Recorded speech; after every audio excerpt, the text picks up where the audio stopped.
Hello, good morning mga kapatid. At ito na naman tayo sa ating panibagong vlog. And for today, sa sobrang init, ay pupunta tayo ngayon sa Oslo whale watching. And together with me are my guests, etong mga malupet. Hi guys, getting ready for that, adventure. Yep. Eto na, lumangoy na. Okay, my guest for today, Mr. Rafi, Mr. Elmer, and Mr. Butch, and partner of Mr. Elmer. Good day mga kapatid, and nandito ngayon ng mga American citizens natin. Very much curious kung bakit sa lugar sa Cebu, Oslo, pinagpipilahan at maraming tao. So they've been to Mexico swimming with those whales, but iba talaga kung dito sa Cebu, Oslo whale watching and swimming with them. And we are here live in Oslo, and I'm here with our American citizens guest for today. And tanungin natin kung ano yung mga expectation nila sa ating whale watching ngayon. Simula tayo kay Sir Rafi. Whale watching, the best of the best. Done it before. I want to see it Filipino style. Alright, now Mr. Elmer. Well, I hope it will be a great adventure because it's Rafi's fault that we're here. Na-expect ko rito, nagbibisaya yung mga butanding. Ano kasi Bohol? Sa Bohol. Bisaya rin. Yun. Okay. Ay, wala. Pasensya na kayo, ha? Hindi kami American citizen, Cavite kami. Cavite, New Jersey. Anong trabaho mo, sir? Anong trabaho mo, sir? Ha? Anong trabaho? Magtataho? Ano rin? Ako magtataho. Si El. Mga kalakal. Ito? Ito, botidyaryo. Oh, di ba? Sobrang humble nila. So, mamaya, doon kami. Yan.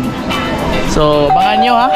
See you later. Kami sa mga whale or butanding na yan. So, ito po yung lugar na to. Ito yung mga waiting area ng mga guests.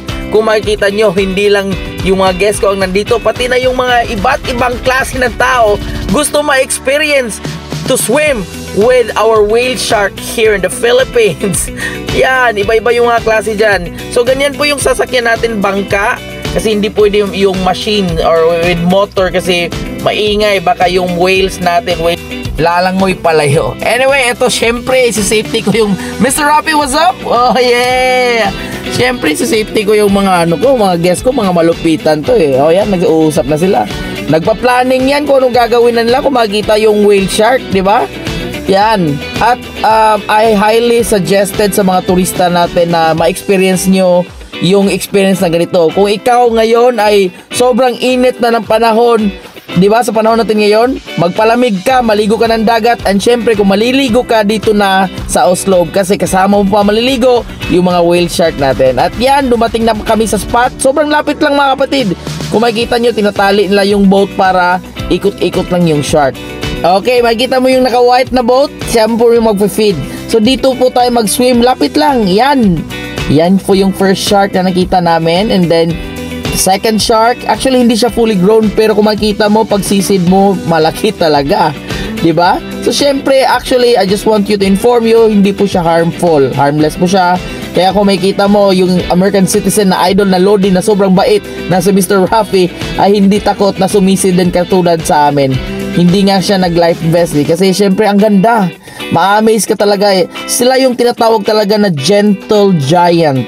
Makikita nyo naman sa mata niya na hindi talaga siya harmless siya, kumbaga harmless siyang whale shark. Pero ang laki.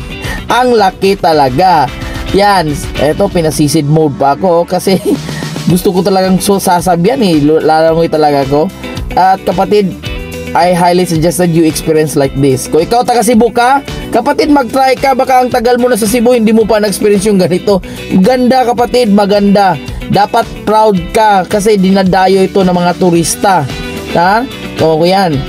O di ba? Nakadive yung si Mr. Rafi Rodriguez. Yeah! What's up? Napakalaki kapatid. Pero kung titingnan mo, actually harmless siya. Kaya ini-invite ko kayong lahat ma-experience yung experience na ganito. Kapatid, it's not that easy kasi syempre matatakot ka at first, pero it's gonna be worth it. Worth it talaga kapatid. Ma-amaze ka sa mga gentle giant. Ito yung literal na tinatawag na gentle giant kasi giant talaga eh. Pero sobrang gentle. Kahit dalhin nyo yung bata nyo, Sobrang affordable kapatid, for only 500 pesos lang. Makaka-experience ka ng lumangoy with our butandings here in the Philippines. And you have a lot of time. Mayroon silang mga tao na magvi-video sa'yo, kukuha ng shot sa'yo. Yan, marami sila. And ito yung mga guest ko na sa mga guest din natin na hindi pa marunong mag-swim or hindi pa kabisado mag-swim, mayroon tayong life vest po. And provided na po yung goggles natin. Kung makikita niyo si Mr. Elmer yan, yung partner niya, and si Mr. Butch.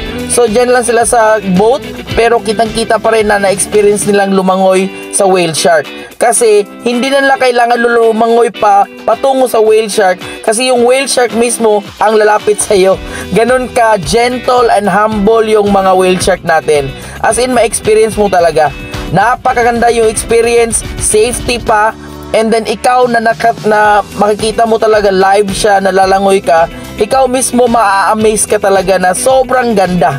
Kung makikita nyo ako yung naka-pink, o diba, sinabayan ko talaga para, kasi sobrang curious ko na sure ba to hindi talaga kakain ng tao. Hindi talaga kapatid, mayroon siyang food para sa kanila talaga.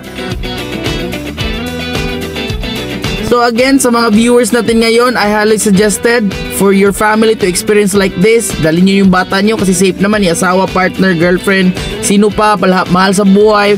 Pa-experience yung ganito kapatid, the best ever po ito. And that's it. Special mention po for Mr. Rafi Rodriguez, Elmer Batak and partner, Mr. Butch. Thank you for trusting our Prime Cebu Tour package. Thank you, and to God be the glory.